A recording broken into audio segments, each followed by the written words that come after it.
Hello សួស្តីអ្នកនរគ្នាឥឡូវខ្ញុំដាក់សារមកនេះទៅខ្ញុំជជែកថាខ្ញុំម្នាក់មួយផងឥឡូវខ្ញុំអានthêmដល់អ្នកគ្នាដល់តែមួយមាន2000នៃ creative និងសម្ព័ន្ធ hydrogen 2700អញ្ចឹងមានន័យថាអំសានរបស់យើងស្មើនឹង2000នៃ creative ហើយនឹងសម្ព័ន្ធ hydrogen របស់យើងស្មើនឹង2700ហើយយើងខ្នាតវាសម្ព័ន្ធ hydrogen បន្តទៀតយើងនៅលើច្បាប់ទី1មានសម្ព័ន្ធមានចំណរបស់សែនមាន A1 ដក T1 ស្មើ50អាហ្នឹងមានន័យថាវាជារបស់សែនតែវាជាច្បាប់ទី1ហើយ A1 ដក C1 ស្មើនឹង240បន្តមកទៀតយើងមកមើលបន្តទៀតមកអានេះគេប្រាប់មួយទៀតគេប្រាប់ថានៃ creative មួយមានមកជាមជ្ឈម300 ខ្នាតកាបូននេះគេប្រាប់ក៏បានអត់ក៏បានគេចង់ប្រាប់ប្រឡប់យើងនេះហើយបន្ទាប់មកយើងគណនាមកគឺក៏គណនាចំនួននៃ creative ប្រភេទនីមួយៗរបស់សែន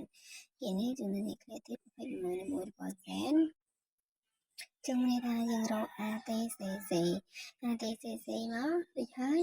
យើងអាចពិចារបានថា A ភ្ជាប់ទេដោយសម្ព័ន្ធ hydrogen 2ជឿនC ភ្ជាប់ C ដោយសម្ព័ន្ធ hydrogen 3ជឿនហើយយើងអាចធ្វើតាមរូបមន្ត LH ស្មើ 2A បូក 2C 2A បូក 2C អានេះខ្ញុំមិនសេច្រឡំទេត្រូវស្មើ 2A បូក 3C មិនត្រូវសំដៅផងអ្នកនរគ្នាត្រូវស្មើ 2A បូក 3C បន្ទាប់មកទៀត LH2 ស្មើ M បូក C ហើយយើងត្រូវយកM ពីលើនេះយើងមកចូលហើយនៅសម្ព័ន្ធ hydrogen យើងមកចូលមកយើងអាចគណនាទាញរក C ឃើញហើយយើងអាចទាញរក C ឃើញបន្តមកទៀតយើងវិចារតាមគោលការណ៍ពេញបាទដើម្បីរក A ដោយ A បំពេញទេនៅ A ស្មើទេ C បំពេញ C នៅ C ស្មើ C ហើយ M ស្មើ 2A បូក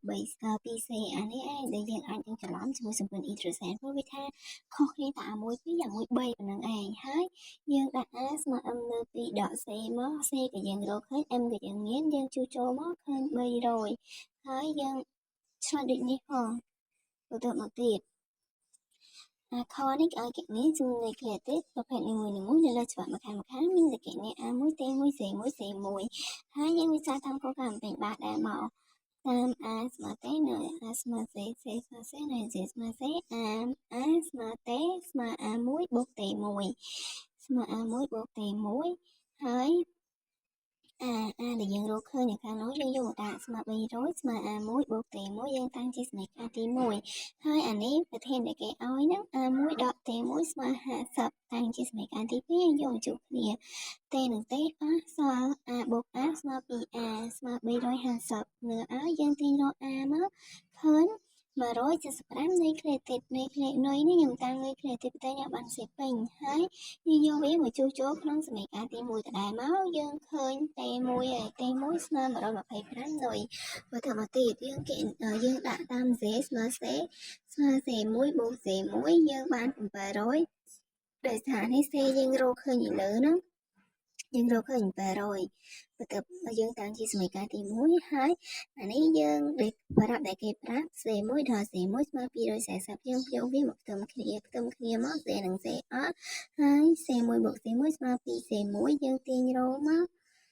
អានេះយើងបូកចូលគ្នាផង700បូក240ស្មើ940ហើយយើងទាញចូលគ្នារកឃើញ C1 បន្ទាប់មកទៀត C អានេះយើងយកជួសជុលទី1មកយើងអាចរកឃើញ C1 ហើយតាមគោលការណ៍ពេញបាទហើយតាមនេះយើងត្រូវឆ្លើយដូចនេះអ្នកទាំងអស់គ្នាមើលតាមដូចនេះទៅបាយបាយ